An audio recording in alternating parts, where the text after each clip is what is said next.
Inshallah, before the khatira, we have our daily question. Yesterday's question was, who was the person that accompanied the Prophet ﷺ and Abu Bakr in their hijrah journey other than Abdullah ibn Urayqit? And the correct answer was Amir ibn Fuhayra. He was the freed slave of Abu Bakr radiallahu anh. And the winner for yesterday is Tahira Shireen. And today's question is, how much wealth did Abu Bakr radiallahu anhu have in his possession when he accepted Islam, and how much did he have remaining when he was making his hijrah?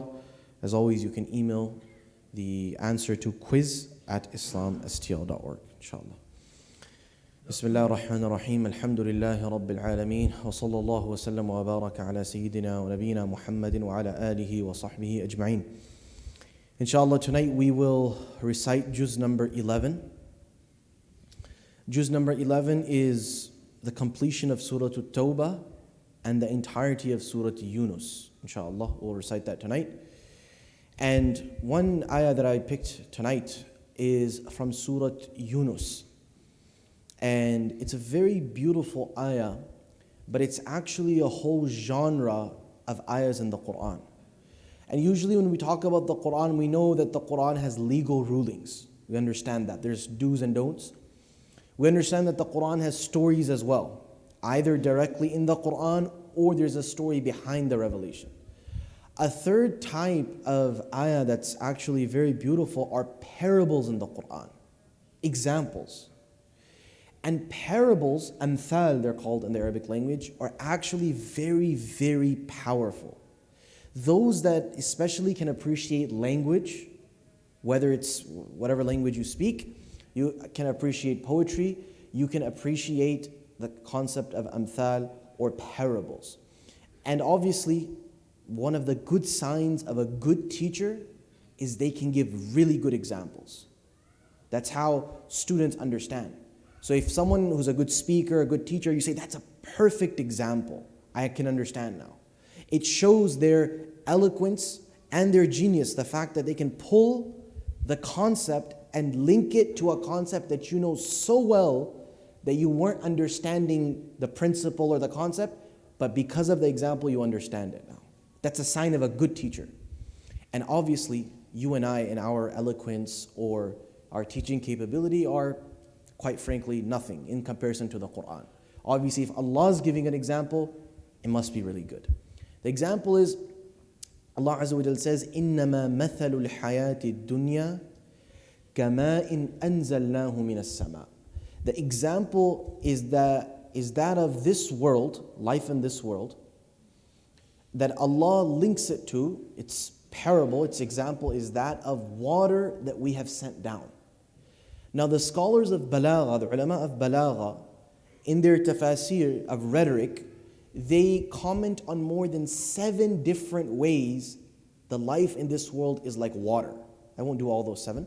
I'll just pick 1 or 2, and then I'll show how the example, as it progresses, it's progressing on the example of the side of the dunya as well as on the side of the parable as well. And you'll understand once it's over.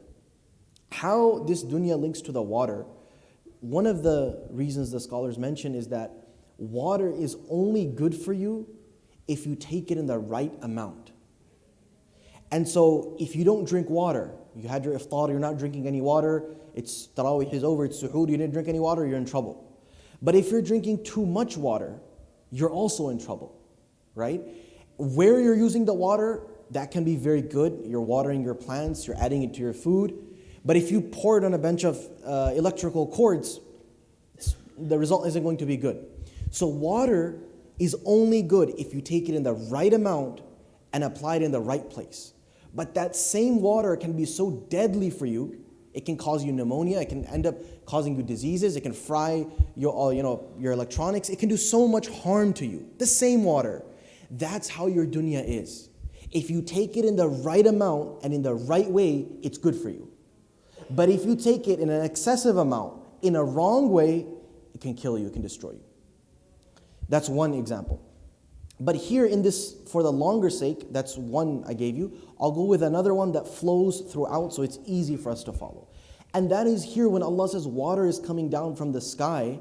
The example, the method here, is that it is of a person who's young and you have aspirations, you have dreams. I'm going to become this, I'm going to get this, that's how my life is going to be. It's similar because the farmer is in the same exact place. The farmer looks to the sky and says, Ya Allah, just please make it rain. I really need my rain. And you can see your crops in your head, but nothing's there.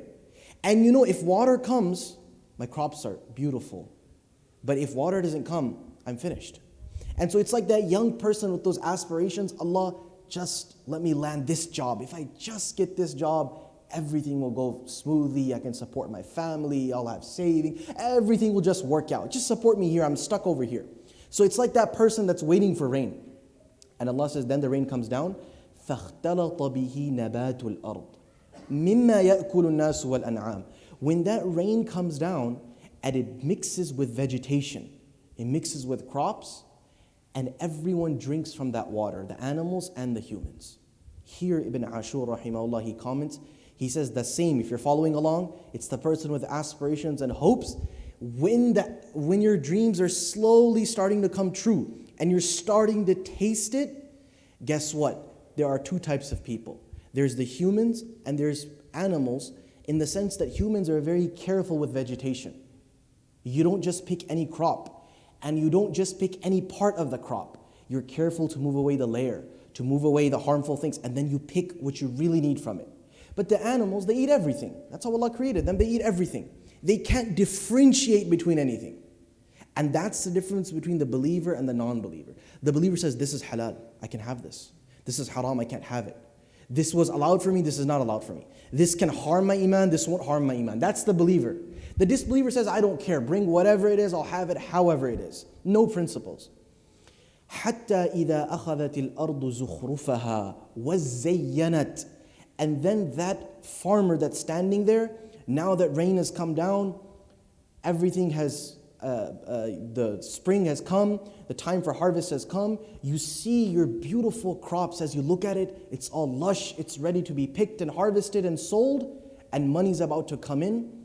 The example of that is like the person in this dunya. So we're going back and forth between the two. The person in this dunya, all of your dreams are about to come true. You feel like this is it. Everything is perfect. Everything is working out just the way I want it to. Everything I dreamed for makes sense. وَظَنَّ أَهْلُهَا أَنَّهُمْ قَادِرُونَ عَلَيْهَا. And you think it's over. You think everything is in my control. You feel that like you're at the top of the world. Going back to the farmer thinks that's it.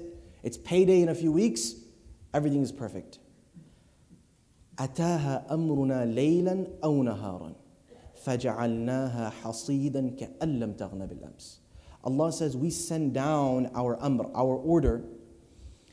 Whether it's day or night, you don't know. It comes so fast. But that beautiful land that's in front of you, we mow it down. And there's nothing left of it except for ruins. كَأَن لَّمْ تَغْنَ بِالْأَمْسِ. It's almost like if someone is there, you can't even convince them there were crops here yesterday. And a farmer can understand this because there's 101 ways your crops can go bad. There's an infestation. There's too much water. There's too less water. There's an earthquake. There's other problems that are there in the soil. There's irrigation issues. There's 100 issues that can either make or break your crops. Just like that in our lives, there's 100 issues. Everything was going fine, boom, health crisis. Boom, financial crisis. Boom, big family issues. Different types of tests that Allah sends, each person having their own type of test. فَجَعَلْنَاهَا حَصِيدًا كَأَن لَّمْ تَغْنَ بِالْأَمْسِ كَذَلِكَ نُفَصِّلُ الْآيَاتِ لِقَوْمٍ يَتَفَكَّرُونَ. Allah says, this is how we give signs and we clarify signs so that you think about it. And so this is powerful because this is a good exercise to think. And one of the ways we can think about the Quran are these amthal, these parables. And if you really sit to think with it, it'll take you a while and it will carry on with you. And that's how powerful the amthal of the Quran are. We ask Allah Azza wa Jalla, He make us the people who are لِقَوْمٍ يَتَفَكَّرُونَ, who think, reflect, and act accordingly to the message of the Quran. وَجَزَاكُمُ اللَّهُ خَيْرًا وَالسَّلَامُ عَلَيْكُمْ وَرَحْمَةُ اللَّهِ وَبَرَكَاتُهُ.